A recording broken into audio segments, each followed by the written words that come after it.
Alright, welcome back to another video from MBMRC. This is Brian. Before we get too far into today's video, as always, I'm going to ask you guys to like the video if you wish and subscribe to the channel. Also, leave some comments below. I mean, we always appreciate reading those, and I try to get back with you guys as quick as I can. Something else I'm going to say real quick, I want to apologize ahead of time. The mics did not work for this video. I'm not sure why. So yeah, I know that the audio on this is bad, man. I'm going to try run it through a compressor. But real quick, what you're looking at right here, this is the second M of the MBMRC. This is Matthew when he was very young. And this is the plane that they actually built. So you guys probably aren't going to believe this, but the plane that's in the picture wrecked. And I'm going to add a photo in here of what it actually looked like after it was wrecked. And Matthew took it upon himself to kind of decide to rebuild it. It was one of my dad's favorite planes. So he went ahead and he rebuilt this plane. And yeah, hopefully you guys believe us. But yeah, like the video and let us know what you think, guys. We appreciate it. Thanks. Hello, welcome to another video from MBMRC. I'm Matt. Marty, and today we're going to talk a little bit about a plane called the Adrenaline Plus. It was done by C. Mullins. If you look it up on Outer Zone, it's C. Mullins, M-U-L-L-I-N-S, and his actual name was Charles Mullins. But he had designed this plane, put it in RCM in 1980, and I built this plane in 1998. I got the plans for it, and Matthew would have been 3 years old and Brian was 5. Brian wanted to help his dad with the airplane, so this is kind of a unique story. He wanted to help me, and I was in the process of covering it.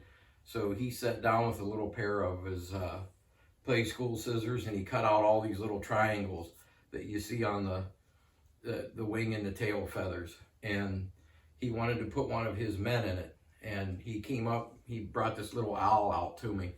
We're going to get into a little bit of the story with all that. But I built the plane, had it for 14 years. It met its demise in 2012 and was totaled. I also have a picture accompanying of it. It hung above my workbench. Really, really awesome airplane. My original had a Weber Speed 50 in it. I started off with a K&B 40 and it just didn't quite have enough, so I went with a Weber Speed 50. The plane is extremely fast, very aerobatic, just everything you'd ever want in an airplane, it is. So many years later, Matthew decided to recreate my Adrenaline Plus exactly the way it was. So he went with the exact same color scheme. The decal set I have on it, or had on it, was from a NASCAR RC car. And it was a Davey Allison, I believe, number 28 Havoline car. They had the stickers over at the local hobby shop, picked them up, and I just kind of put them on the plane and incorporated into the airplane. So he was able to find that original decal set on eBay. We still have one more set coming to complete it because the original one had 28s on the elevator. And you needed 2 sets of them to do it. So at any rate, he's got those coming from eBay. Brian, with his really good memory, I didn't know where he got the little owl from that's in the cockpit. Was talking to him, he said, well, it came out of a McDonald's Happy Meal. So Matthew got on eBay and was able to find the exact same owl that was in the original plane. The firewall was painted a blue metallic. He was able to match that, matched everything up, and made it exactly the way my original one was. And Matthew can tell you a little bit about the build and what's in it and what we used in it. And this one is different than mine. It had mine had torque rods in it. This has dual ailerons. It's a foam core wing. And when I did mine, I ran my ailerons all the way to the end, which is not really what the plan showed. This one here is built exactly the way the guy wanted it built. And Matthew can tell you what he did do some fuselage changes, but go ahead. Keep going with the wing here. It was fully sheeted with 16th. They have paper tubes in there for to run the wires for the servos. We just got 1/4-inch tips on it, just kind of rounded over a little bit. We made our own aileron stock. Yep. On the table saw, but onto the fuselage, really strong fuselage. It's a 1/4-inch firewall, then 1/8-inch ply formers. There's an F2 right here and F3. Those are both 1/8-inch ply. You glue those in first, then you just kind of fill in the rest. But this is it was stick-built fuselage sides. The wing saddle piece is incorporated in with the stick-built. Then there's a piece of 3/16 balsa that goes on the outside of that to run your stringers to butt up to it. It's kind of wraps all the way around. It's got a nice shape all the way around. It's got a 3/16 square stringer on the bottom, so whenever you cover it, it has a nice, real rounded shape to it. The original one, he ran these stringers all the way back to the rudder. I made those out of balsa block. And covering wise, you said it was better than the original because it was hard to cover with the sticks. It was, and yeah, you ended up with really no place to attach the covering to good. So that worked out really well, and that was something I wanted Matthew to incorporate into it when he built it. The other thing is we do cut our own foam cores, and there's tons of videos out there of how to cut foam cores. We just use a battery charger, and we set it on, and again, the settings depend on how long your wire is, but we just use MIG wire, 030 or 035. Works just fine. We make it our own bow, and we cut our own cores. It's very, very, very simple to do. It's 1/4-inch tail, solid. Everything locks together back here really nice, because whenever you're building the fuselage side, you're also making the kind of like the saddle for the stabilizer. So whenever you're doing that, you always have a nice tight fit for your stabilizer, and the rudder kind of sits up top of it. It's all locked together. This up here was it had 2 or 3 1/8-inch balsa pieces. I think it was 3 of them. There's one here, one in the middle, and like one right there.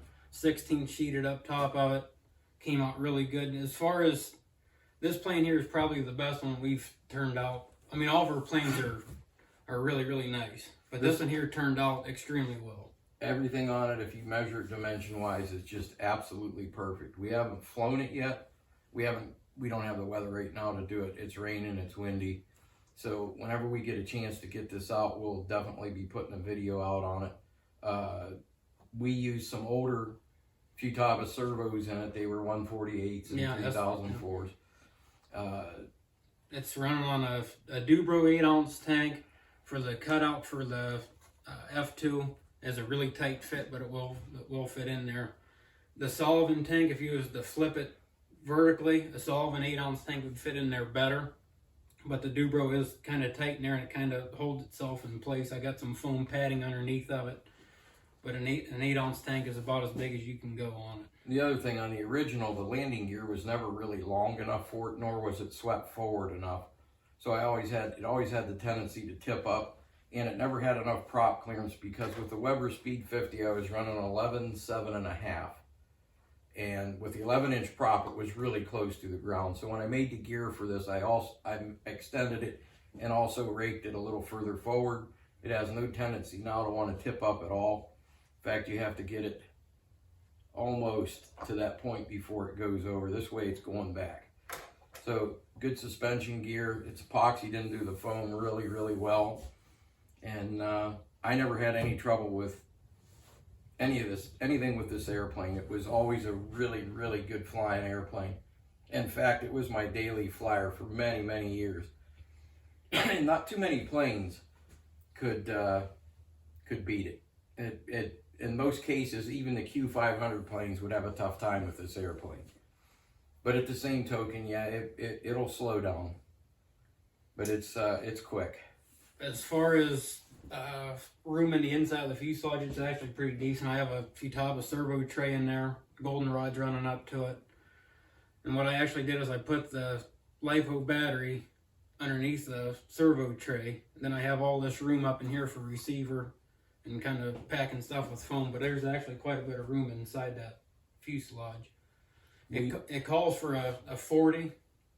You can easily put like he had a Weber Speed 50 in it, and I have a 52 up front, which we'll do a kind of a walk around. It's a kind of a new engine that we're experimenting with. Well, it's a KT Force engine we got off of eBay, or not Amazon. eBay, but Amazon. And we're experimenting with that. And we're going to do another video with that. But yeah, we're real pleased with how this turned out. We're really excited to get it up in the air and see the old Adrenaline go again.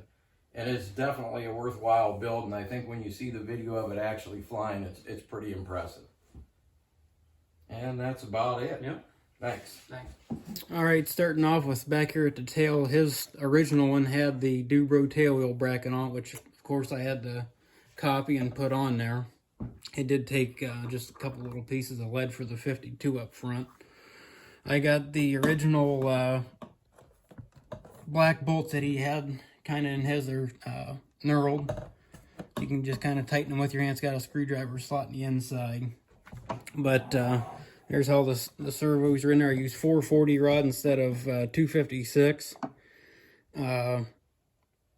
These blocks we make ourselves, and they fit in there really, really nice. The 5/32 fit in there perfect. They just kind of slip right in there. I used Great Plains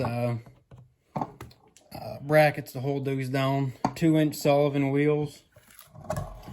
You can kind of go down the fuselage and you can see the decals got a Texaco 28. Haviland's got the Ford Thunderbird logo on there. And the company that made this was Autographics. You can still find actually some of those on eBay. And here is the new, to us, Force 52. They're made in Taiwan. And you can kind of see the blue metallic paint inside there. I did the same thing in the cockpit with the old Happy Meal owl. It's a 2.75 Dubro spinner on there. Really good fit. Just got about an 1/8 inch gap in between that and the nose there, which turned out really good. And that's about it. You can the 28s in that are like a metallic gold. It's going to look good in the air.